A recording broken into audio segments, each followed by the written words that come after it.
रिश्तों की पूंजी है हमारे पास, तो हम लोग उसमें ज़्यादा खुश हो रहे हैं। आज भारत भर में और बल्कि विदेश में भी हमारे पास बहुत रिश्तेदार हो गए।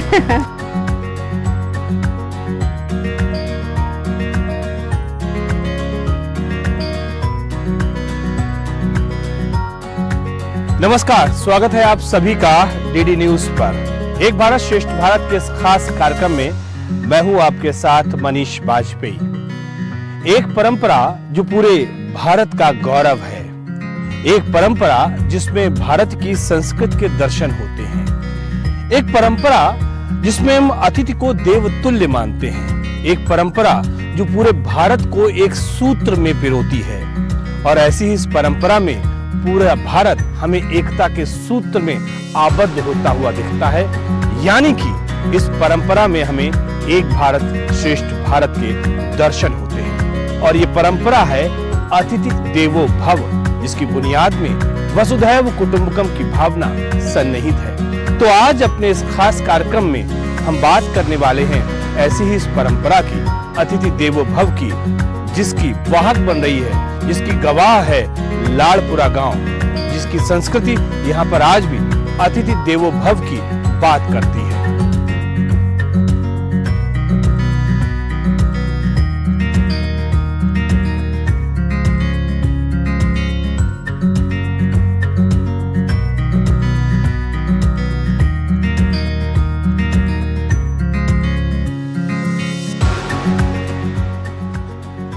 जब इस कार्यक्रम को मैं बना रहा हूं, आपके लिए प्रस्तुत कर रहा हूं, तो मैं इस बात को दावे के साथ कह सकता हूं कि ऐसा हो नहीं सकता कि इस कार्यक्रम को आपको देखें और आपके मन मस्तिष्क में आपके बचपन की यादें ताजा ना हो। चाहे वो गर्मियों की छुट्टियां हो, चाहे वो त्योहारों की छुट्टियां हो, अपने दादी बाबा के घरों पर जाकर वहां खेतों के मचानों पर चढ़ना और अपने भाई बहनों के साथ में हंसी ठिठोली करना, ये हम लोगों का सबका प्यारा शगल रहा करता था। कुछ ऐसी चीज आज हम आपको एक बार फिर से दिखा रहे हैं। ये एक मचान है और सीढ़ियों पे चढ़ना, सीढ़ियों से उतरना, भागना, दौड़ना, अपने भाई बहनों के बीच में शरारत करना, इससे तो अच्छा और कुछ होता ही नहीं था। और दिन कब गुजर जाता था हमें और आपको पता ही नहीं चल पाता था। बहुत सारी ऐसी बातें हैं जो कि गांव की संस्कृति में विद्यमान थी और जो कि हम खो चुके हैं। और इन खोई हुई बातों को दोबारा से पुनर्जीवित करने के लिए हम आपके सामने इस कार्यक्रम को प्रस्तुत कर रहे हैं। आपको हम ये बता दें कि मध्य प्रदेश के निवाड़ी जिले का ये जो लाड़पुरा गांव है, UNWTO के द्वारा जो 3 गांव चयनित हैं पूरे हिंदुस्तान में, एक तेलंगाना में है, एक मेघालय में है और एक ये मध्य प्रदेश में है, जिसका नाम है लाड़पुरा, यहाँ पर मौजूद है। और वो इसलिए क्योंकि ग्रामीण संस्कृति का पुनर्जीवन के लिए यहाँ पर प्रयास हो रहा है। हम आपको बता दें कि यहाँ पे हर वो चीज मौजूद है जो कि हमारे गांव की यादों में रची और बसी है, और इसको एक नया जीवन देने के लिए हमारे आगे आने वाली पीढ़ी इसको समझे, इसको जाने। शायद इसी वजह से UNWTO ने 3 गांव में एक इस गांव को भी चयनित किया है। ये बातें लगातार हम आपको करते रहेंगे और लगातार हम आपको लाड़पुरा के बारे में बताते रहेंगे।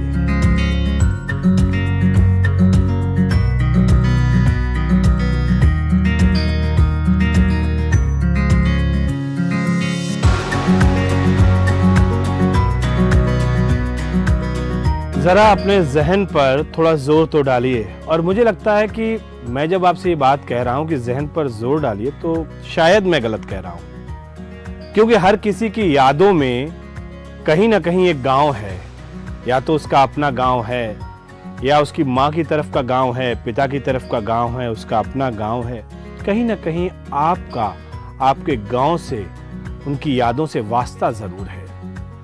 और जब इन यादों की बात करते हैं तो हमारे चेहरे पर मुस्कान अपने आप आ जाती है, इसलिए क्योंकि वो दिन हमारे लिए बड़े खुश करने वाले दिन थे, या ये कह सकते हैं कि वो हमारी लाइफ के गोल्डन डेज थे जब हम गांव में थे।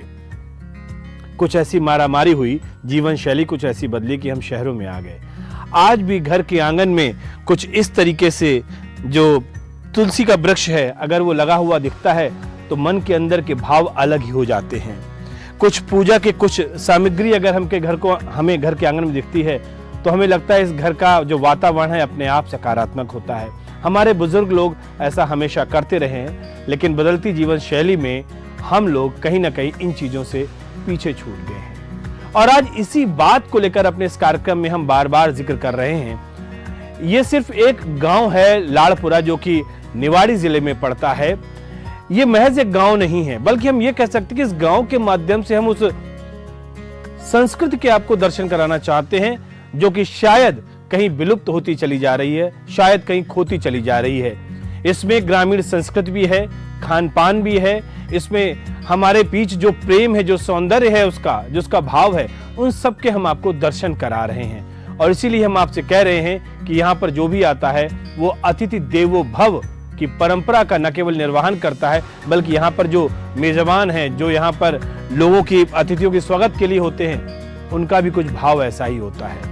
और इसीलिए भारत पूरी दुनिया में अनोखा है, क्योंकि ऐसे ही विचारों के माध्यम से हमें अपने एक भारत श्रेष्ठ भारत के दर्शन होते हैं।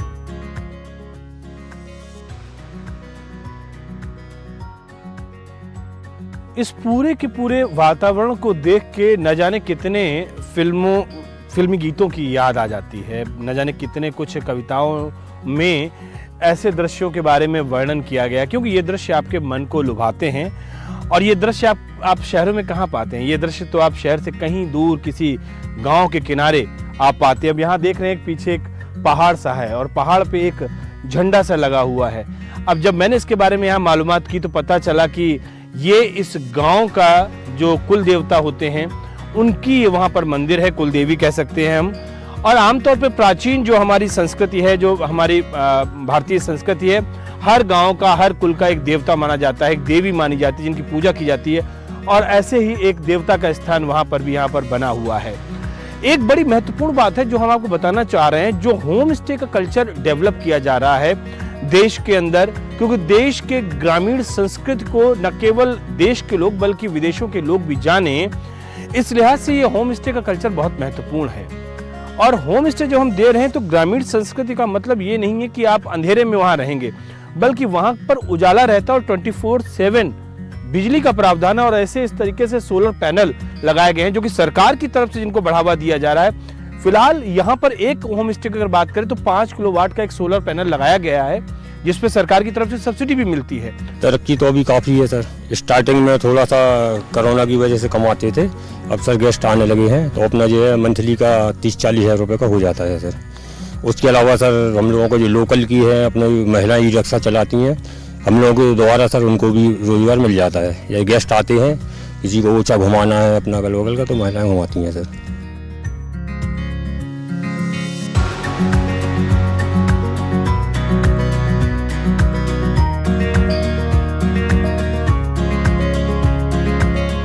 जब आने वालों को हम ये महसूस करते हैं कि वो हमारे कोई रिश्तेदार हैं, क्योंकि होम स्टे का मतलब ये है कि आने वाला अतिथि है, ठीक है, तो कोई बहुत दूर का है लेकिन बहुत प्यारा सा रिश्तेदार, कोई मेहमान है, तो उसके साथ हमें रहना है 2 दिन या 4 दिन जो भी है। फिर जब बात बिल की आती है तो थोड़ा अजीब लगता है, अच्छा नहीं लगता है कि हमने आपको इतने प्यार से खाना खिलाया, अब हम उसका पैसा लेने वाले हैं, लेकिन अब वो मजबूरी भी है। तो इस ये जो भाव है ना, इस भाव की कोई कीमत नहीं हो सकती। और जैसा उमा पाठक जी कह रही हैं कि जो हमारा रिश्ता बन गया, जो हमारे घर का सदस्य हो गया, उससे मैं पैसा कैसे लूं। और कई बार इस बात पर बहस होती है कि नहीं, आपको जो समझ में आए वो दीजिए, कि उनकी जबान ये नहीं खुलती है कि हाँ भाई आपका इतना पैसा हुआ और आप ये पैसा हमको दे दे। मतलब यही तो भारतीय संस्कृति है और यही कहते हैं ना कि अतिथि देवता के समान है। लेकिन क्या करें, बदलती जीवन शैली में चूंकि आर्थिक अपनी जरूरतें हैं और इसके लिए उन्हें कुछ ना कुछ चार्ज करना पड़ता है, तो वो एक अलग बात है। लेकिन जो रिश्तों की जो पूंजी बन रही है वो जबरदस्त है। एक छोटा सा ब्रेक यहाँ पर लेते हैं और ब्रेक के बाद जब लौट कर आएंगे आपको तो उमा पाठक जी से कुछ और बातें करेंगे, खाना कहाँ बनता है, कैसे होता है, वो सारी चीजें भी हम देखेंगे। एक छोटा सा ब्रेक के बाद में तुरंत यहाँ पर लौट कर आते हैं। कहीं मत जाइए, आप बने रहिए हमारे साथ। हमने फसल बीमा योजना को अधिक प्रभावी बनाया, उसके दायरे में ज्यादा किसानों को लाए। नहीं है डर, नहीं फिकर, मिली हमें नई डगर, फसल का करवा के बीमा, किसान की चिंता को छीना, हुआ सुरक्षित कर, सुरक्षित फसल निश्चित किसान, फसल बीमा सबका समाधान। आज ही प्रधानमंत्री फसल बीमा योजना से जुड़ें और फसल नुकसान से होने वाली आर्थिक हानि से निश्चिंत हो जाएं। ताकि प्राकृतिक और स्थानीय आपदा पर भी फसल नुकसान होने पर आप उसकी सही कीमत पाएं। प्रधानमंत्री फसल बीमा से जुड़ने के लिए आज ही नजदीकी कृषि कार्यालय, सहकारी समिति, बैंक शाखा, अधिकृत बीमा कंपनी या जन सेवा केंद्र में जाएं, क्योंकि सुरक्षित फसल निश्चिंत किसान, फसल बीमा सबका समाधान। कृषि एवं किसान कल्याण मंत्रालय, भारत सरकार। पापा ये सब? हाँ, जो चीजें सालों से बेवजह पड़ी हो उन्हें हटा देना चाहिए। ये भी दादाजी की पुरानी पासबुक और एफडी। अरे ये कैसे रह गया? पैसे गए? नहीं, उपाय है। बैंक खाते को संचालित करते रहना चाहिए, वरना खाता इनऑपरेटिव हो जाता है। ऐसे में बैंक से संपर्क करें, खाता सक्रिय करवाएं और आपकी रकम जो है उसे ब्याज समेत क्लेम करें। दादू ये आरबीआई कहता है जानकार बनिए, सतर्क रहिए। सही कह रहा है। REC unleashes the potential of energy. REC funds energy. Funding that catalyzes. Funding that inspires. Funding that transforms. For sustainability and reliability. For investment and development. Adding value every day in every way. This is what our energy is. This is REC.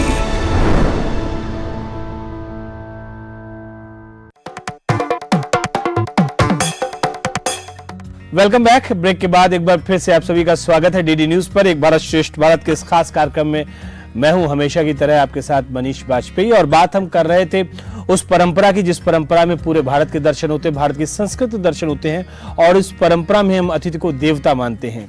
और ये परंपरा ग्रामीण संस्कृति का अपना एक ऐसा हिस्सा रहा है जो कि हमारी प्राचीन विरासत से लेकर आज तक कायम है।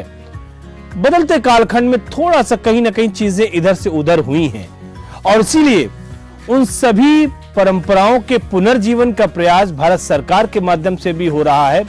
और मैं इसलिए कह रहा हूं क्योंकि मैं इस समय मध्य प्रदेश के लालपुरा गांव में हूं, जो कि UNWTO के माध्यम से भारत के उन 3 ऐसे गांवों में शामिल है जहां पर ग्रामीण संस्कृति, वहां का जो स्थानीय कल्चर है, उसको बढ़ाने के लिए ये चीजें डेवलप की जा रही हैं। अब आप भी सोच रहे होंगे कि हमारे हाथ में क्या है, और शायद मैं दावे के साथ कह सकता हूं, मैं तो क्या, मुझसे एक पीढ़ी पहले के लोग भी ये नहीं बता पाएंगे कि ये है क्या। आपको लकड़ी के 2 डंडे नजर आ रहे होंगे, लेकिन जब मैं इस गांव में आया, इस होम स्टे में आया, यहां पर देखा, तो मैंने देखा कि ये एक बड़ी महत्वपूर्ण चीज है। आज के बच्चे मैगी जरूर खाते होंगे, और मैं ये कह सकता हूं कि ये मैगी बनाने का वो प्राचीन जरिया है जो कि 2 जनरेशन पहले, लगभग 2 जनरेशन पहले, क्योंकि मैंने अपने दादी के घर में ये चीज इसलिए नहीं देखी थी कि उसके पहले के भी ये चीज थी। पहले लकड़ी का कह सकते हैं कि जो हम लोग सिवई बनाते हैं, उसके बनाने का ये यंत्र है। इसको हम देसी भाषा में पेंच बोलते हैं। इसमें बीच में आप देख रहे होंगे ये एक होल बना हुआ है। ये होल, इसमें हम आटा या बेसन का जो मटेरियल है वो रखते हैं, और ये लकड़ी का आप देख रहे हैं ना, इसको हम यहाँ पर इसको दबाते हैं। तो दबाने के बाद जहां पे नीचे कढ़ाई रखी होती है वहां पे ये गिरता है और वो सिकता चला जाता है। लकड़ी के बाद में धातु का जमाना आ गया, तो हमने देखा गिलट या एक धातु का था जिसमें हम घुमा के उसको बनाया करते थे। उसके बाद मशीनें आ गई, तो ये चीजें लगातार बदलती रहीं। लेकिन हमें यह भी जानना चाहिए और ये भी जानना जरूरी है कि एक वो जमाना था जब ये धातु नहीं थी, जब ये मशीन नहीं थी, तब लोग कैसे करते थे। तो उस वक्त की ये चीज दिखी तो हमने आपको दिखाई। ऐसी बहुत सारी चीजें यहाँ पर हमें देखने को मिल रही हैं, बहुत सारी ऐसी बातें जो जानने को मिल रही हैं, और इसीलिए इस कार्यक्रम में हम आपको दिखा रहे हैं कि किस तरीके से होम स्टे ग्रामीण संस्कृति को, ग्रामीण पर्यटन को, विलेज टूरिज्म को बढ़ावा दे रहा है।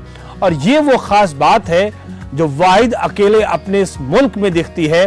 इकलौता भारत देश ही ऐसा है जो इस संस्कृति को न केवल सुरक्षित कर रहा है, संवर्धित कर रहा है, बल्कि अपनी आगे आने वाली पीढ़ियों तक यह संस्कृति कायम रहे, पहुंचे, जानकारी रहे। इसीलिए ऐसी योजनाएं भारत सरकार के माध्यम से चलाई भी जा रही हैं।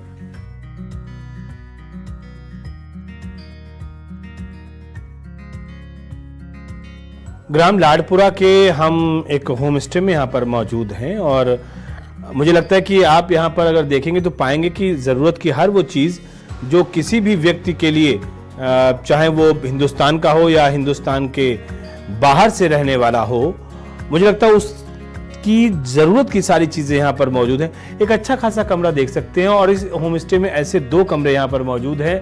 पंखा भी लगा हुआ है, यहाँ पर लाइट्स का भी प्रॉपर इंतजाम है, वेंटिलेशन प्रॉपर है, अच्छा सा बेड पड़ा हुआ है, साइड में पढ़ने के लिए टेबल भी लगा हुआ है। ईच एंड एवरीथिंग जो भी जरूरत की चीजें हो सकती हैं वो यहाँ पर मौजूद हैं। और जब हम ग्रामीण संस्कृत की बात कर रहे हैं तो ग्रामीण संस्कृत का मतलब कि आप जब घूमेंगे यहाँ पर तो गांव का कल्चर मिलेगा, आप जब खाएंगे यहाँ पर तो ग्रामीण खान पान की जो शैली है, जो भोजन है वो आपको मिलेगा। आप जब लोगों से बात करेंगे, यहाँ पे गांव में निकलेंगे तो आपको ग्रामीण संस्कृति के दर्शन करेंगे। लेकिन हो सकता है कि आपको अगर एक अच्छी बेहतर नींद चाहिए तो शायद आपको ऐसा बेड या बिस्तर ऐसा रिक्वायरमेंट में हो, वो भी चीजें हैं।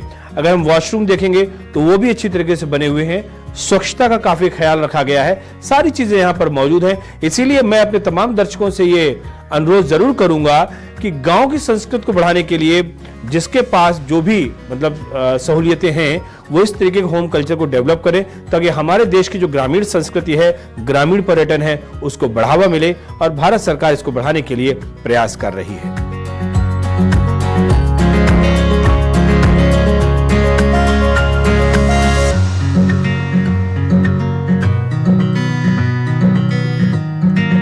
रात का वक्त हो चुका है और आप देख ही रहे होंगे लाइट जल चुकी है और अब रात्रि भोज की तैयारी है। और जैसा हम आपको बता रहे हैं कि जो लाडपुरा में होम स्टे हैं, उन होम स्टे में जो गांव की संस्कृति है, गांव का खान पान है और साथ ही साथ जो खान पान यानी कि भोजन तैयार करने की जो विधि है वो भी प्राचीन ही है। यानी कि वही जो चूल्हे में आग जलाई जाती थी और बाकायदा चौके को लीपा जाता था और लीपने के बाद में चौका पवित्र माना जाता था और उसके बाद में उस भोजन का निर्माण होता था। तो इस समय हम जिस होम स्टे में हैं यहाँ पर आप देखिए ये भोजन का निर्माण हो रहा है, चूल्हा जलाया गया है।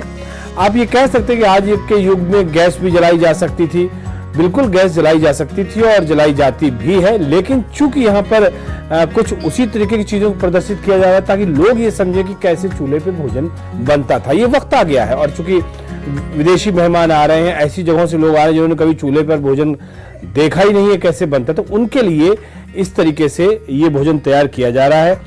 मिट्टी का तवा है जिसके ऊपर रोटी डाली जा रही है और आग में आप देखिए कैसे रोटी फूल जाती है। और इसमें भी एक्सपर्टीज होना पड़ता है कि आप आग के साथ में किस तरीके से आप रोटी बना लेते हैं। और बहुत बढ़िया फूली हुई रोटी एकदम तैयार हो रही है। ये दिखाने का मकसद सिर्फ इतना सा है ताकि आप ये समझें कि हम आगे तो बढ़ चुके हैं, हमारे घर में गैस भी है और माननीय प्रधानमंत्री मोदी की योजना उज्ज्वला योजना के तहत भी घर घर तक रसोई गैस पहुंची हुई है।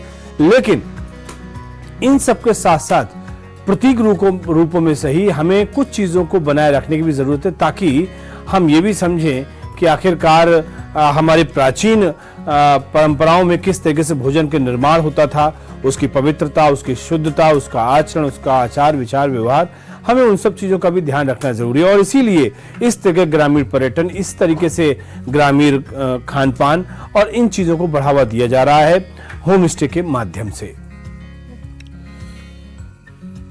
बहुत बहुत धन्यवाद, बहुत अच्छा भोजन है। बैठिए बैठिए बैठिए बैठिए बैठिए उमा जी। उमा जी हैं, जैसा कि हम आपको बता रहे हैं कि इस होम स्टे को बिल्कुल घर का जो स्वरूप दे रही हैं, जो रिश्ते बना रही हैं और ये खुद भी कह रही हैं कि रिश्ते इनकी पूंजी हैं। उमा जी, हम भोजन कर रहे हैं तो वाकई बिल्कुल घर जैसा ही स्वाद है और पूरा माहौल, पूरा आपका होम स्टे जो है, आपको क्या फीलिंग, आपको क्या अनुभूति मिलती है जब इतने लोग आते हैं आपके यहाँ? हमने पहले भी बोला कि हम लोग इसको बस उस तरह ही देखते कि आप जैसे कोई हमारे रिश्तेदार हैं और जिस तरह से किसी रिश्तेदार के मेहमान के आने से हमें खुशी होती है और अपनी तरफ से जो भी अच्छे से अच्छा कर सकते हैं। थोड़ा बहुत क्योंकि ऊंचा नीचा हो सकता है स्वाद, क्योंकि हम प्रोफेशनल नहीं है, हल्का हाथ कभी नमक कभी ज़्यादा सकता, पर मेहमान वो सब नहीं देखते हैं। सबसे अच्छी हमें खुशी की बात ये लगती है वो हम लोगों का प्यार देख के वो भी खुश हो जाते हैं। बस नहीं, मैं आपके चेहरे को पढ़ पा रहा हूँ। हुआ था ऐसे कि दाल थोड़ा सा लग गई, लेकिन वो बड़े आराम से खा गए। लेकिन हमने जब बाद में खाया और उनके पास गए, हमने कहा सर आपने बताया नहीं। बोले नहीं, आपने जो हम लोग को जिस तरह से परोसा है और जिस तरह आपका व्यवहार बातचीत है, उससे हमें वो दाल बहुत अच्छी लगी। ये एक बहुत बड़ी बात है और इनके चेहरे पे संकोच का भाव आप देखिए। और ये हमें पता है, हर बार ये लगता है कि थोड़ा सा कुछ कम रह गया होगा तो अगली बार हमें और करना है। और नहीं, परमात्मा आपको आपने जो ये काम शुरू किया हुआ है वो उसमें बहुत आपको तरक्की मिले। और हमारी संस्कृति का ये एक बहुत बड़ा हिस्सा है, वो ये है कि भाव में ही भगवान का वास है, भाव ही सर्व प्रधान है, हम ये कह सकते हैं। और इस भोजन के निर्माण में जो भाव है, जो इसमें प्रेम है, वही इस भोजन को स्वादिष्ट बना रहा है। मुझे लगता है इसके अलावा कुछ कहने की जरूरत है नहीं।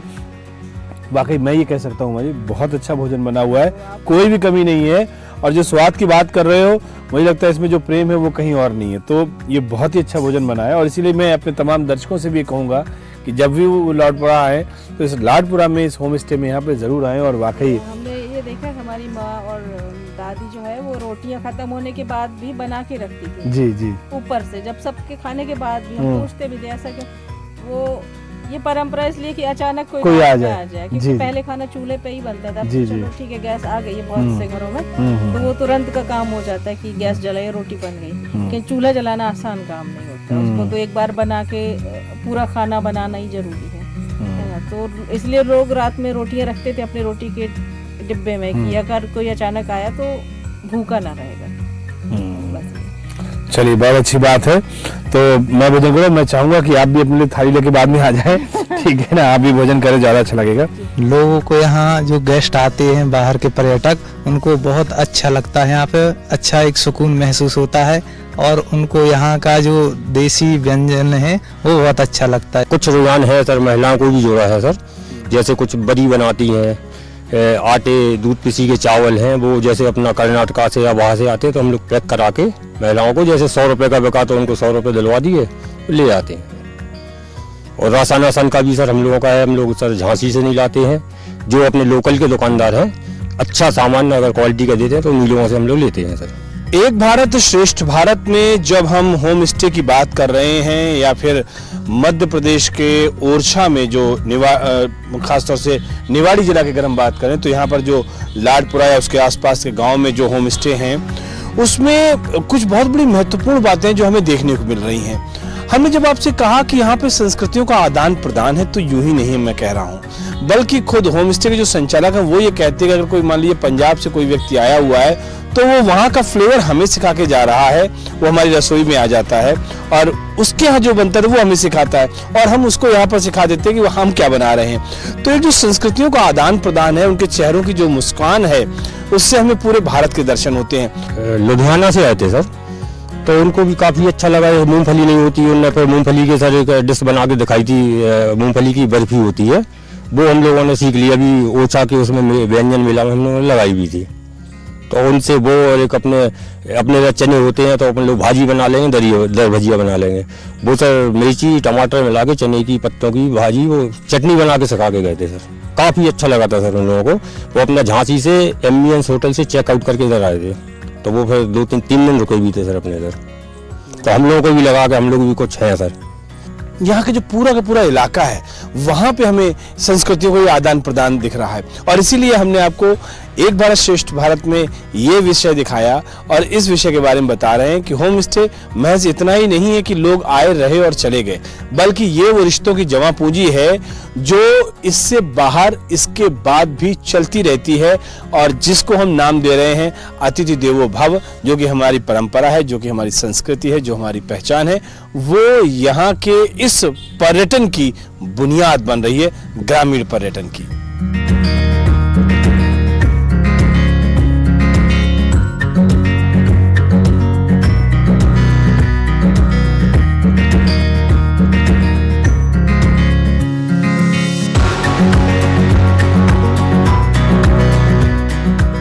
जीवन बदलने का तो सबसे पहले तो सर हम ही लोगों का बदला है।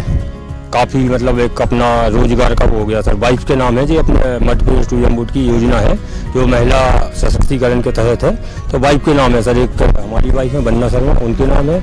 एक जो उसमें प्रकाश गोची लिखा है ना, प्रीति, उनके नाम है सर। तो हम लोगों को भी है। उसके अलावा सर जैसे राशन वाले हैं, अभी सर दोना पत्तल अपना बंद हो गया, तो अभी सर अपन लोगों ने ओछा में जो बुंदेली कार्यक्रम हुआ था खान पान का, तो हम लोगों ने दोना पत्तल ही रखे थे। बाकी जिससे बनवाए थे उनसे ही हो जाता कि जो मार्केट में अपना 100 रुपए की गड्डी है, हम आपको 100 रुपए देंगे, आप मेरे को दोना और पत्तल हरे बना के देना।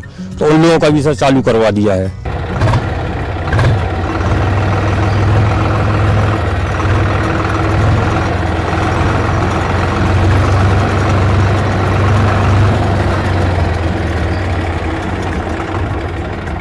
कहते हैं मेरे देश की धरती सोना उगले उगले हीरे मोती मेरे देश की धरती। तो हमारे देश की धरती ही सोना नहीं उगलती है, हमारे देश की आबो हवा भी सोना उगलती है, हमारे देश की संस्कृति भी सोना उगलती है, हमारा आचार विचार व्यवहार भी सोना उगलता है। बस इस सोने को समझना चाहिए, ये सोना है क्या चीज। सोना है हमारा सम्मान, सोना है हमारा प्यार, सोना है हमारी आर्थिक उन्नति। सब कुछ हमारी इस सरजमी पर मिलता है, बस हमें समझने की जरूरत है। और इसी सबको समझाने के लिए अपने इस खास कार्यक्रम में आज हमने आपको ग्राम लाड़पुरा में और इसके आसपास के एरिया में जो होम स्टे चल रहे हैं उनके बारे में हमने आपको बताया, और साथ ही साथ आपको बताया कि इन होम स्टेज के माध्यम से कैसे भारत की ग्रामीण संस्कृति को, ग्रामीण पर्यटन को बढ़ावा दिया जा रहा है और कैसे स्थानीय ग्रामीणों की जिंदगी में एक आमूलचूल परिवर्तन हो रहा है, उनका जीवन स्तर ऊपर उठ रहा है। उम्मीद और अपेक्षा इस बात की है कि हमारा ये कार्यक्रम जो भी लोग देख रहे होंगे और जो भी लोग सामर्थ्यवान होंगे वो इस ग्रामीण संस्कृति को बढ़ाने के लिए, इस ग्रामीण पर्यटन को बढ़ाने के लिए अपने अपने स्तर पर प्रयास जरूर करेंगे, क्योंकि ये महज कोई सरकारी प्रयास नहीं है, बल्कि हमारी उस संस्कृति को जिसमें हम खुश रहते थे, कम से कम इस संस्कृति को हम अपने आगे आने वाली पीढ़ी तक पहुंचाएं, और शायद आगे आने वाली पीढ़ी के लिए हमारा यह कार्य बहुत ही पुनीत कार्य होगा। तो इन तमाम बातों के साथ, इन अपेक्षाओं और उम्मीदों के साथ दीजिए मुझे इजाजत, मेरे कैमरामैन शैलेंद्र और सहयोगी विनोद के साथ, लेकिन इस वायदे के साथ कि फिर होगी आपसे मुलाकात। तब तक के लिए नमस्कार।